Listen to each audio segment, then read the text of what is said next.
성북동이 달라지고 있습니다.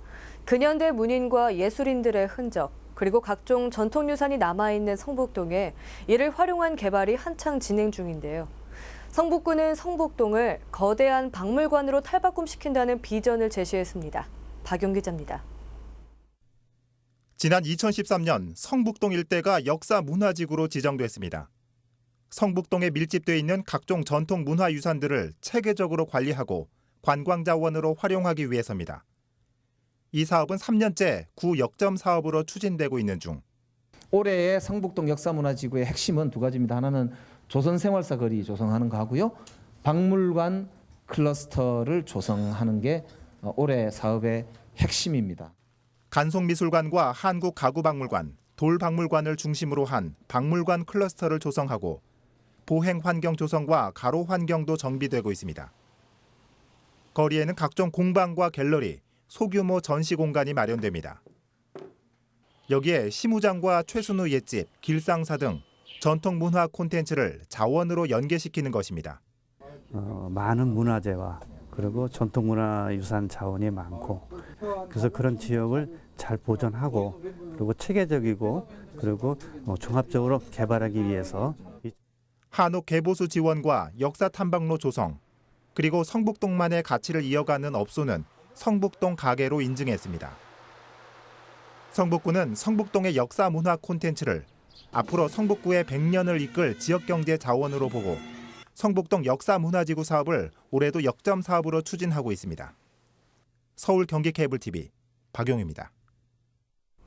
앞서 보신 것처럼 성북구는 성북동 전체를 전통과 역사, 그리고 예술이 접목된 관광명소로 탈바꿈시키는 청사진을 제시했습니다.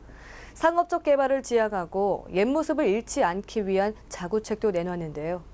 하지만 동전의 양면처럼 관광지로 부상하면 어김없이 따라오는 도시의 성장과 이로 인한 피해들. 정체성을 이어가기 위해 성북동은 지금 중요한 기로에 서 있습니다.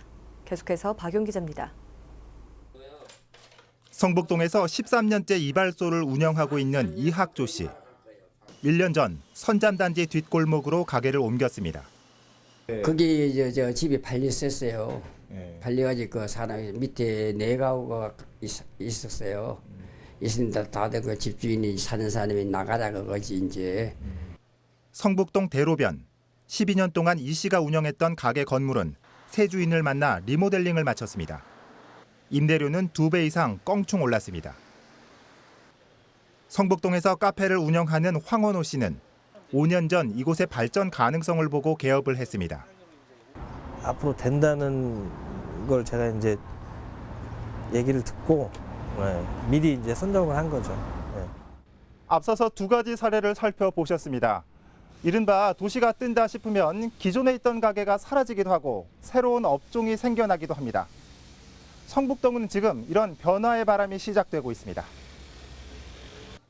90년대 인사동, 2000년대 삼청동, 2010년대 북촌과 서촌에 이어 이제는 성북동에 소비의 바람이 불기 시작한 것입니다.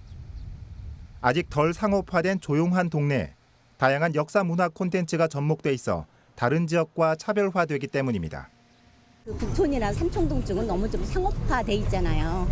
그래서 그 자연적인 그런 모습이 조금 좀 많이 이렇게 훼손되고 있는 그런 느낌인데 아직도 이 성북동은 아주 고유한 그러니까 우리 전통적인 그런 그 아름다움이 아직 고스란히 찾는 사람이 늘면 상업시설은 어김없이 따라오기 마련.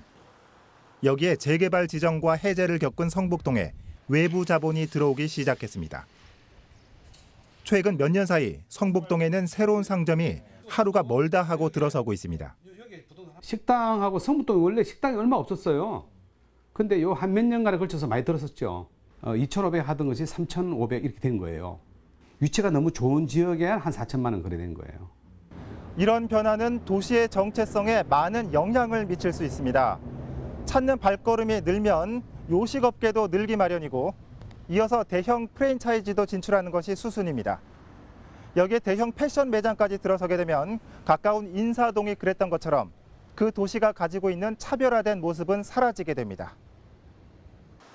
이로 인한 지가와 임대료 상승은 성북동의 이미지를 구축해온 소상업인이나 예술가, 원주민을 타지로 내몰게 됩니다. 여기에 있는 극단들이나 그런 분들도 이쪽이 약간 상업화되면서 점점 오르네 이러고 있는 거죠. 그러다가 몇 분은 미아리 쪽으로 넘어가신 분들도 계시고, 예, 점점 이렇게 바깥으로 나가시는 분들이 계시고. 이를 지자체도 모르는 것은 아닙니다. 성북구는 성북동을 역사문화지구로 지정하면서 구간별 업종 제한을 두었고 최근에는 임대료 안정화를 위해 공인중개사들이 나서기도 했습니다. 우리 본 직업에서 일탈되지 않는 부동산 거래 질서 확립을 하는데 앞장서자, 이런 뜻에서 우리가 주도하는 겁니다. 하지만 자본의 흐름과 개인의 재산권에 공적 영역에 관여하는 것에 한계점이 있다는 지적도 있습니다. 관여를 하게 되면 그거는 거의 저는 대부분이 어떤 가이드라인, 지침 정도로 관여를 하는 것이고, 그거를 꼭 수행해야 되는 어떤 규칙으로 만들기는 상당히 어렵다고 생각합니다. 또한 현재의 성북동 역사문화지구 사업은 이곳을 매력적인 곳으로 조성해 사람들을 불러들이는 데 초점이 맞춰져 있습니다.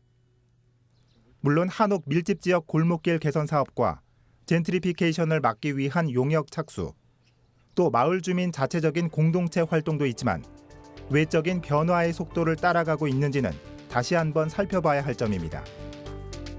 지금 이 순간에도 한옥은 헐리고 건물은 올라가고 있습니다. 어제 못 봤던 새로운 간판들도 생기고 있습니다. 현재 성북동에는 사라진 업종 3가지가 있습니다. 바로 동네 목욕탕, 병의원, 그리고 약국입니다. 사람들이 마을을 이루고 살아가기 위해서 가장 기본적으로 필요한 시설들입니다. 도시가 정체성을 이어가기 위해서는 제괴일치의 말처럼 외부와 내부에서 부는 변화의 속도가 적절히 조화가 돼야 할 것입니다. 250년 역사의 도시 성북동. 성북동은 정체성을 이어가기 위해 지금도 끊임없이 고민하고 있습니다. 서울 경기 케이블 TV 박용입니다.